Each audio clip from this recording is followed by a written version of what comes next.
సంచలనం సృష్టించిన Jubilee Hills Instagram trap కేసులో పోలీసులు సంచలన విషయాలను వెలుగులోకి తీసుకువచ్చారు.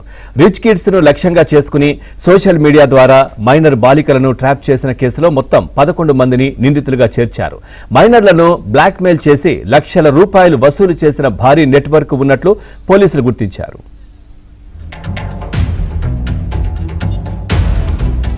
ఇన్స్టాగ్రామ్లో అమ్మాయిలకు వల వేస్తూ లక్షల రూపాయలు వసూలు చేసిన గ్యాంగ్ వ్యవహారంలో రోజుకో కొత్త విషయం వెలుగులోకి వస్తోంది.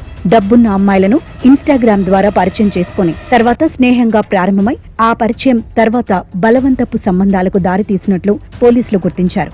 అర్జున్తో పాటు రాజీవ్, అతని స్నేహితుల పాత్ర కూడా ఈ కేసులో ఉన్నట్లు దర్యాప్తులో తేలింది.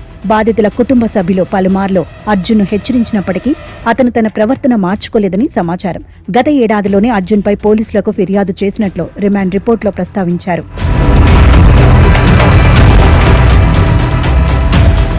ఇక నిందితుల చేతులలో ఎక్కువగా మైనర్లు మోసపోయినట్లు తేలింది.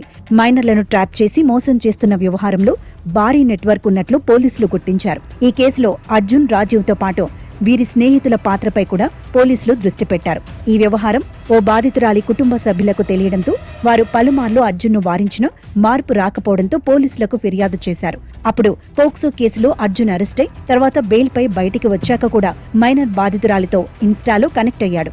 అయితే అర్జున్ తనతో మాట్లాడేందుకు మైనర్ బాలిక ఇంట్లో పని మనిషి ఫోన్ను వాడినట్లు గుర్తించారు. వారిద్దరూ చనువుగా ఉన్న విషయాన్ని గుర్తించి మైనర్ను పని మనిషి కూడా బ్లాక్మెయిల్ చేసి 9 లక్షలు వసూలు చేసినట్లు పోలీసులు గుర్తించారు. ఈ ఏడాది జనవరి నుంచి మార్చి వరకు పలు సందర్భాలలో మైనర్పై లైంగిక చర్యలకు అర్జున్ పాల్పడినట్లు పోలీసులు గుర్తించారు.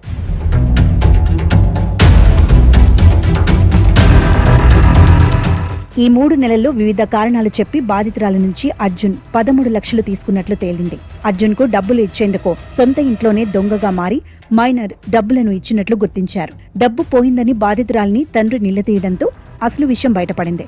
బాధితురాలి తండ్రి పోలీసులకు చేసిన ఫిర్యాదుతో డబ్బు ఎవరెవరికి వెళ్లిందనే దానిపై పోలీసులు దర్యాప్తు చేశారు. కేసు దర్యాప్తులో భాగంగా అర్జున్ తల్లి మీనాకుమారి బ్యాంకు ఖాతాలను పరిశీలించారు. బాధితురాలి నుంచి ఆమె ఖాతాలకు డబ్బులు జమ అయినట్లు గుర్తించారు. దీంతో ఈ వ్యవహారంలో కుటుంబ సభ్యుల పాత్రపై కూడా అనుమానాలు వ్యక్తమవుతున్నాయి. నగదు లావాదేవీలపై ఫోరెన్సిక్ ఆడిట్ నిర్వహిస్తున్నట్లు సమాచారం.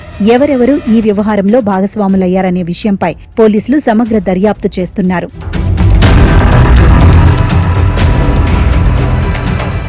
కేసులో బాలికతో పాటు మరో యువతి కూడా అర్జున్పై ఫిర్యాదు చేసింది. దీంతో కేసు మరింత కీలకంగా మారింది. సోషల్ మీడియా ద్వారా యువతులను లక్ష్యంగా చేసుకుని మోసం చేస్తున్న గ్యాంగ్పై పోలీసులు పూర్తి స్థాయిలో దర్యాప్తు చేస్తున్నారు. మొదట జూబ్లీహిల్స్ పరిధిలో నమోదైన ఈ కేసును తర్వాత నార్సింగ్ పోలీస్ స్టేషన్ కు బదిలీ చేశారు. ఈ కేసుకు సంబంధించిన అన్ని అంశాలను సమగ్రంగా పరిశీలిస్తున్న పోలీసులు త్వరలో మరికొందరిని అదుపులోకి తీసుకునే అవకాశం ఉంది.